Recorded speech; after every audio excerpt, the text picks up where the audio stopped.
The Jawas are at it again, ladies and gentlemen, Gungans and droids across the galaxy. I hope you guys are having a fantastic day, whatever part of the galaxy you might be in. And today, I hope you guys got a nice big cup of Jawa juice because we did extensive Rancor Raid challenge tier testing the other day. Card in the top right-hand corner. Thank you guys so much for coming. It was a banger of a stream. Great turnout. We tested out over 30-some teams in phases 1 and phase 2 of the brand new raid. And it's looking like we accidentally came across one of the best teams in phase 1, the Jawas. And it's insane, but it's not too surprising because we've been showing the true power of Jawas for not too long in this game. And it's looking like Jawas with Ray are going to be giving you about 12 to 15% plus in phase 1 of this brand new raid. And that is significant, especially with the difficulty of this raid. Now, we're going to do more of an initial review of this Rancor raid once we complete it. It's looking like we should be able to complete it today. We're in phase 4. I have a lot of thoughts. I'm going to share those thoughts later on in a separate video, but I want to talk about the best teams that we're coming across so far because I want to help people try to get this raid completed because of the exclusive Relic 8 gear. And as you're going to see, Animan's on top of me, and once they saw that this Jawa team is the real deal, they also tried out the Jawa team and were able to make it a little bit better, where they were able to get an extra 3% damage over me. This team is legit. Top Guild saw the stream and they're implementing Jawas in their strategy, and so should you guys as well. And I know it's a little crazy, I know it's a little insane, but Jawas are actually a real deal. If you have Ray, Jawas are kind of a must-have faction. They're amazing in Grand Arena, amazing in Tier Wars. For example, I had 0 coordination with my opponent. My opponent put Jawas on defense. I put Jawas on defense. Also, Jawas with Ray are amazing in phase 4 of Geonosis territory battle. Light side, you're going to get a lot of use out of it. I know we have this weird mentality, Jawas bad, but that's not the case anymore. With Ray and the Scavenger, we've done some extensive reviews on these guys. They can do some serious work. So what we're going to do is we're going to break down the strategy and then show the gameplay. The strategy is incredibly important to nail down. And once you have it, it is very simple because all this strategy boils down to Jawa Scavengers line in the sand. It's going to be very difficult to get teams that get you 2 to 5%. So this is why we're talking extensively about Jawas and Ray, because getting 12, 15+% is huge and helps you get out of phase 1 as fast as possible. And the best part is you don't need to put any damage out there. You just have to survive. And the thicker your Jawa team, the better this is going to be, because when your Jawas are being attacked, there's an 80% chance to inflict 2 thermal detonators for 2 turns on each enemy that use an ability during that turn. So these thermal detonators are going to stack up and do massive amounts of damage to the opposing Gamorrean captain and guards that you're going to come across. So what we're going to do is we're going to talk about the lineup first, and then we're going to talk about the modding for each and every one of them individually here. The strategy is going to be, you got a little sneak peek of the teams that we found to be useful so far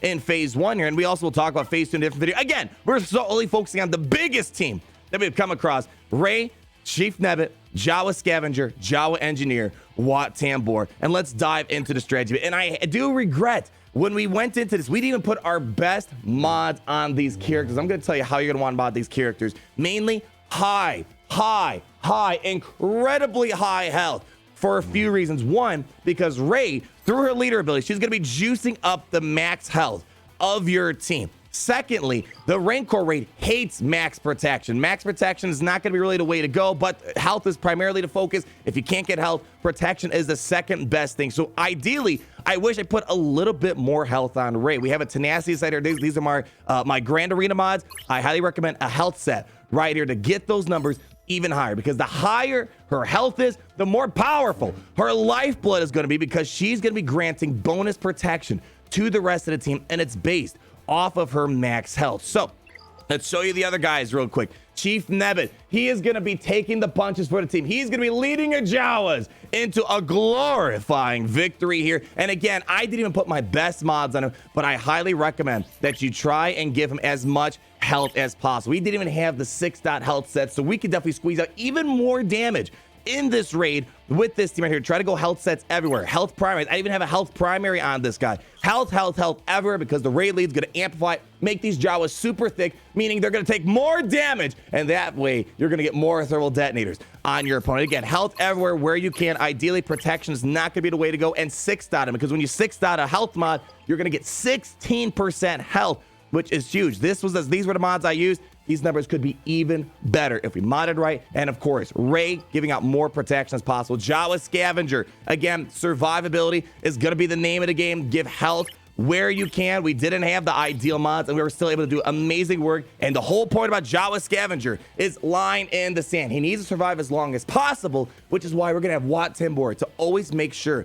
they're going after Chief Nebbit, triggering lying in the sand and applying massive numbers of thermal detonators on the enemy. And then Jawa Engineer, kind of here for a few reasons. One, to kind of work up that line in the sand. You need as many Jawas as you could possibly fit in to maximize line in the sand. And really, the most important thing about Jawa Engineer is the healing capabilities. To make sure Ray is healed up, the team is healed up in general, but the more health Ray has, the more lifebloods you're going to be able to feed the Chief Nebbit. And then last but not least, Wat Tambor. It's so funny. We were just goofing around. We're like, hey, let's try out Jawas. Let's throw in Wat Tambor. And we just kind of accidentally theory crafted an amazing team. That big guilds are implementing into their strategy. Wat Tambor, you're going to want to make sure he's as fast as possible, because we want to make sure he's going to be using his basic cleanse on with binary basic to cleanse off the death mark that is inevitably going to be thrown on Chief Nebbit. And the turn order is going to be incredibly important with the tech you're going to be laying out there. So we're going to talk about all that in a second. Here's the speeds that we're running: 325 on Wat Tambor. The rest of the mods, ideally health yet again, but speed is going to be the most important thing to make sure he's taking as many turns as possible. Let's go ahead, showcase the gameplay, and talk about the actual gameplay strategy. That's just the lineup as well as the mods. Hit it, Gary. Bring them on over. So this is incredibly important.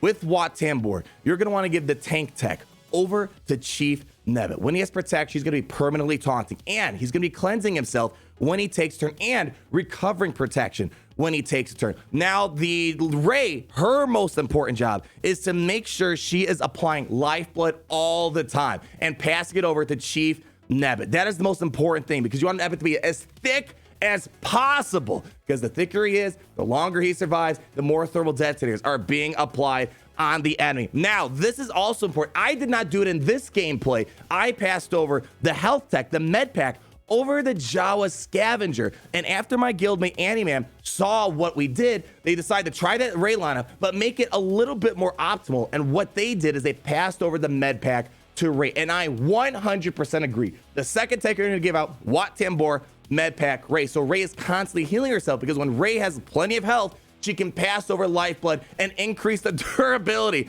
of your Jawas. Again, feeding into the notion, make your Jawas as thick as possible so you can get as many thermal detonators as applying. And with this core strategy, that's really the core strategy. Lifeblood on Chief Nebbit. You want to do a taunt tech on Chief Nebbit, and Ray gets the med pack. That's really the core trio strategy. And this should get you to Enrage. We made it all the way to Enrage with really no problem whatsoever. And that's all there really is too. We'll go more in depth here in terms of the mechanics of the raids and whatnot, but really all you need to know, I'm going to summarize it one more time. Actually, let's add a little note.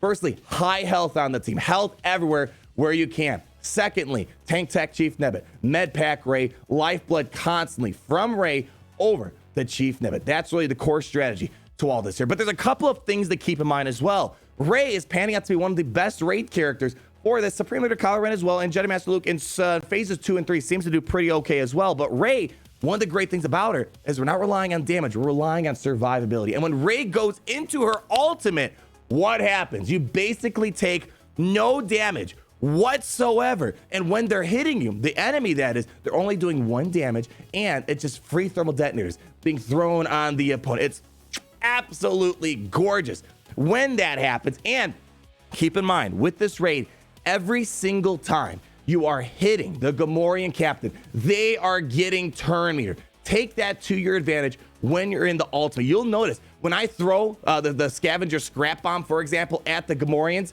I trigger all the thermal detonators, and every thermal detonator exploding feeds turn meter to the Gamorrean captain, because it counts as a hit, feeding turn meter. And while you're in ultimate, you want to try to make sure you're letting the Gamorrean captain take as many turns as possible, hitting your team as much as possible. And the way to do that, trigger those thermal detonators, get mass assists going. But when you're not in the ultimate form with Ray, you want to try to minimize the mass assist damage you're doing on the Gamorrean captain, because you do not want him taking too many turns while you're outside of the ultimate. But still, he's going to take turns, and we have safeguards. For example, the cleansing with Wat Tambor's basic on Chief Nebbit, the protection recovery, all this other stuff in here. We have plenty of mechanics built into this strategy to make sure you're surviving as long as possible.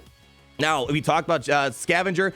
It seemed like, I don't know if there's a cap on how many thermal detonators can be applied to the Gamorrean captain. Again, this is we were goofing around. We just decided to put some fun characters together. We hopped in and immediately it worked. And immediately once other people saw this, it was working for them. But doing this for the first time around, I'm going to try this out again. It seems like the thermal detonators stop kind of capping out around like the 20s or something like that. It was kind of difficult to get beyond 26. I think 26 or 20 was the highest we got in this run right here. So I kind of ideally, when you have the opportunity, if you're an ultimate, just go ahead, throw out that scrap bomb, explode all the thermal detonators, and kind of have a clean slate to start applying thermal detonators all over again. And then Jawa Engineer, really, he was just kind of mildly helpful at best. Again, recalibrate. Normally, you can give turn meter to your whole team. That would be great, but you can't gain turn meter in this brand new raid. We're going to do again a review on this raid. Capital Games really covered their butt in a lot of ways in this game. They're preventing you removing turn meter on the Gamorrean cap. They're preventing you from getting turn meter. They're preventing you from hiding behind a single tank because they can do damage